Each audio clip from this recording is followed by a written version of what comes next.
నా సబ్స్క్రైబర్ ఒకరు కామెంట్ పెట్టారండి. దానికి నేను వీడియో రిప్లై చేద్దామని అనుకున్నానండి. శ్రావణి గారు పెడుతున్నారండి. సార్, అప్పర్ లిప్ హెయిర్ అలానే బ్లాక్నెస్ పోవాలి అంటే ఎలాంటి క్రీమ్ వాడాలి సార్?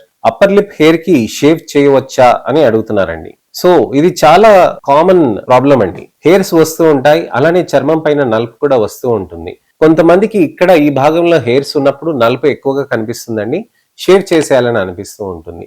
కొంతమందికి నలుపు అనేది ఇక్కడ లైన్ లో మాత్రం ఇక్కడ ఉంటుందండి, ఈ భాగంలో ఉంటుందండి. కొంతమందికి నలుపు అనేది ఈ భాగంలో ఉంటుంది అనమాట.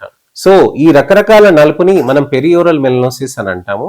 ఇక్కడ అన్వాంటెడ్ ఫేషియల్ హెయిర్ అనేది చేస్తూ ఉంటాం అనమాట. అన్వాంటెడ్ ఫేషియల్ హెయిర్ అనేది మనకి చర్మంలో విపరీతంగా నలుపు అనేది కనిపిస్తూ ఉంటుంది. తెల్లగా ఉన్న వాళ్ళకి ఇంకెక్కువగా నలుపు జుట్టు కనిపించేటప్పటికీ ప్రామినెంట్ గా కనిపిస్తూ ఉంటుంది. మొన్న నా దగ్గరికి 12 ఏళ్ల పాప కూడా వచ్చిందండి. నాకు ఇక్కడ బాగా జుట్టు కనిపిస్తుందండి, నన్ను ఎవరో కామెంట్ చేశారు, నాకు నచ్చలేదు, నాకు తీయించుకోవాలని అడుగుతున్నారనమాట. సో 12 ఏళ్ల పాపకి కూడా అంత కాన్షియస్ గా అవుతున్నారు. అంటే 12 ఏళ్ల పాపకి లేజర్ చేయాలా వద్దా అని అంటే తనకి ఇబ్బందికరంగా మారినప్పుడు మనం చేయాలండి. ఇబ్బందికరంగా మారినప్పుడు, తనకి కాన్షియస్ గా లేదన్నప్పుడు మనం ఎటువంటి ట్రీట్మెంట్ చేయకూడదు అనమాట. తనకి చాలా ఇబ్బందికరంగా మారింది అనుకునే మనం ట్రీట్మెంట్ చేస్తాం అనమాట. మరి అలాంటప్పుడు ఎలాంటి ట్రీట్మెంట్ చేస్తాం? లేజర్ హెయిర్ రిడక్షన్ అనేది చేస్తాం. లేజర్ హెయిర్ రిడక్షన్ చేయటం తోటి వెంట్రుకలు అనేటివి తగ్గుతూ ఉంటాయండి.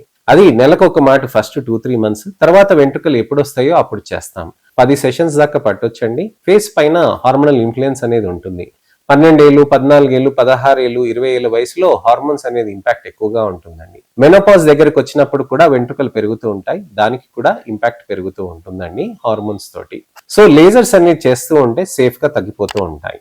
కానీ చర్మంలో నలుపు అనేది ఈ భాగంలో ఉంటుందండి. పైన పెదవి పైన నలుపు ఉంటుందండి, కింద పెదవి దగ్గర కూడా నలుపు ఉంటుంది. అలాంటప్పుడు ఎలా ట్రీట్మెంట్ చేస్తామని అడుగుతున్నారు శ్రావణి గారు. మనకి ఇంపార్టెంట్ గా తెలుసుకోవాల్సింది ఏంటంటే నలుపు ఎందుకు వచ్చింది, ఏ రకమైన నలుపు వచ్చింది, perioral మెలనోసిసా, seborrhoeic మెలనోసిసా, atopic డర్మటైటిసా, allergic contact డర్మటైటిసా అనేది మనం తెలుసుకోవాలి. పెరియోరల్ మెలనోసిస్ అంటే కేవలం నలుపు ఉంటుందండి. అలర్జిక్ కాంటాక్ట్ డర్మటైటిస్ అని అంటే మనకి నాలుకతో తడపటం తోటి కానీ, లేకపోతే ఏదైనా ఫ్రూట్స్ తిన్నప్పుడు అక్కడ అలర్జీ లాగా రావటం కానీ, దాని తర్వాత నలుపు లాగా మారిపోతూ ఉంటుందండి. ఎటోపిక్ డయాథెసిస్ అని అంటారు. అంటే చర్మంలో డ్రైనెస్ అనేది ఉంటే గనక అది రావచ్చండి. జెనెటిక్ రీజన్ తోటి కూడా నలుపు రావచ్చు. ఎవరికైనా వంశంలో ఉంటే, మేనత్తకి కానీ, అమ్మకి కానీ, చిన్నమ్మ పెద్దమ్మకి కానీ, ఎవరికైనా ఉంటే కనుక, లేకపోతే మామయ్యలకి, బాబాయ్లకి, తాతయ్యలకి, నానమ్మలకి, అమ్మమ్మలకి ఎవరికైనా ఉంటే గనక ఆ నలుపు అనేది వచ్చే ఛాన్సెస్ ఉంటాయి అన్నమాట.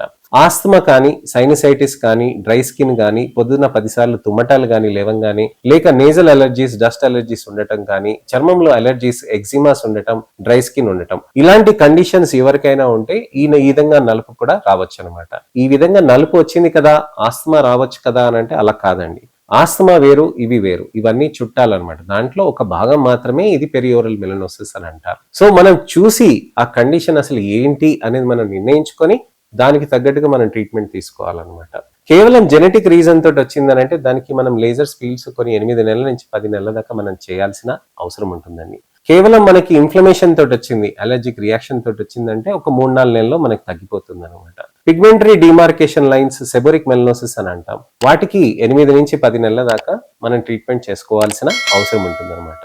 అయితే ఈ విధంగా మనం ట్రీట్మెంట్స్ అనేటివి మనము ఎలా చేస్తాము, లేజర్స్ ఉంటాయా, పీల్స్ ఉంటాయా, క్రీమ్స్ ఉంటాయా అని మనం ఆలోచిస్తూ ఉంటాం. ఇప్పుడు క్రీమ్స్ కూడా అడిగారు కదండి శ్రావణి గారు. సో ఇంపార్టెంట్ గా మనం తెలుసుకోవాల్సింది ఏంటంటే ఒక క్రీమ్ తోటి అది తగ్గదండి. మాయిశ్చరైజర్స్ అనేది ఎక్కువగా పెట్టాలి. మాయిశ్చరైజర్స్ అనేది ఖచ్చితంగా మనం రోజుకి 6 సార్లు పెట్టాల్సిన అవసరం ఉంటుంది అనమాట.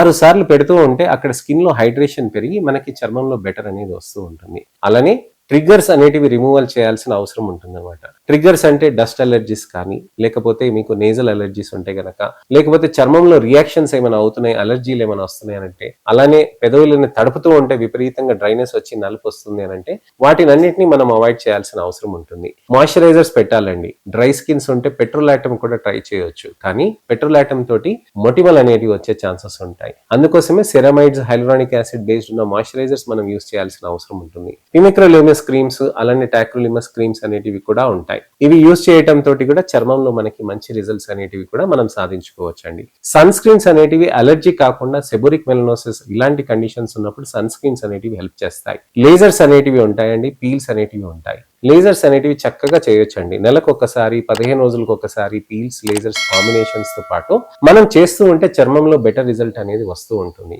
లేజర్స్ పీల్స్ అనేటివి ఏంటి అని అంటే చర్మం పైన మనకి ఇలా ఈ విధంగా లేజర్ ఇలా టక్ టక్ టక్ మని చేసేస్తారండి. ఎటువంటి నొప్పి ఉండదండి. ఎటువంటి విధంగా లేజర్ చేయించుకున్నాం అనేది కూడా మనకి దాఖలాలు కనిపించవు. మనం సాయంత్రం అయినా ఫంక్షన్ కి వెళ్ళిపోవచ్చు, నెక్స్ట్ డే అయినా ఫంక్షన్ కి వెళ్ళిపోవచ్చు. 10 రోజుల తర్వాత కూడా మనకి ఏ విధంగా ఇబ్బంది అనేది జరగదు. కొన్ని సంవత్సరాల తర్వాత కూడా అవి సేఫ్ గా ఉంటాయి. సో అది ఏమీ ప్రాబ్లం కాదండి. లేజర్స్ పీల్స్ కాంబినేషన్ లో మనం కొన్ని నెలల పాటు చేయాలండి. 8 నుంచి 10 నెలలు మనం చేస్తేనే ఎంత ఎక్కువ నలుపుంటే అంత ఎక్కువ సెషన్స్ మనం చేయాల్సిన అవసరం ఉంటుందండి. లేజర్స్ పీల్స్ చేసుకున్నాక ఎటువంటి జాగ్రత్తలు చేసుకోవాలి? సేమ్ విధంగా చేయాలండి. అతి జాగ్రత్తలు ఏం చేయాల్సిన అవసరం లేదు. సేమ్ విధంగా మనం ఏ జాగ్రత్త అయితే తీసుకున్నామో మనం ఎక్కువ కాకుండా నలుపుని మాయిశ్చరైజర్స్ ఎక్కువగా పెట్టడం, night time serums, glutathione, vitamin C, astaxanthin, resveratrol, మంచి ఫేస్ వాషెస్ యూస్ చేయటం, ఇలాంటివన్నీ మనం చేసుకుంటే సరిపోతుందండి. ఎక్స్ట్రా మెయింటెనెన్స్ అనేది మనం చేయాల్సిన అవసరం లేదండి. సో ఇదండి విషయం. చర్మంలో మనకి మార్పులు రావటానికని ఈ విధంగా మన జాగ్రత్తలు అనేటివి మనం తీసుకోవచ్చండి పెరి ఓరల్ మెలనోసిస్ కోసమని. సో ఇవాళ నేను మీకు ఎక్స్ప్లెయిన్ చేశాను కదండి. నా సబ్స్క్రైబర్ కి కామెంట్ కి నేను రిప్లై చేశాను కదండి. అలానే మీకు ఎటువంటివైనా సందేహాలు కానీ, అపోహలు కానీ, ప్రశ్నలు కానీ ఉంటే గనక తప్పకుండా మీరు కామెంట్స్ లో పాజిటివ్ గా పెడితే నేను దానికి తగ్గట్టుగా నేను మీకు వీడియో రిప్లై కానీ, టెక్స్ట్ రిప్లై కానీ చేస్తాను. నా వీడియోస్ ని మీరు లైక్ చేసి షేర్ చేయండి. మీ మిత్రులకి, శ్రేయభిలాషులకి, చుట్టాలకి, ఎవరికైనా తెలిసిన వాళ్ళు సరే, మీ పిల్లలైనా సరే, మీ పెద్దవాళ్ళకైనా సరే, నోటి చుట్టూరా నలుపు ఉందనంటే మంచి ట్రీట్మెంట్ ఆప్షన్స్ ఉంటాయి. అని ట్రీట్మెంట్ కి మంచిగా భయపడుతున్న వాళ్ళకి భుజం తట్టి ధైర్యం చెప్పండి, మంచి ఆప్షన్స్ ఉంటాయని. నెక్స్ట్ ఇన్ఫర్మేషనల్ అవేర్నెస్ వీడియో తోటి నేను మళ్ళీ మీ ముందుకు వస్తాను. అంతవరకు నా వీడియోస్ ని దయచేసి షేర్ చేయండి.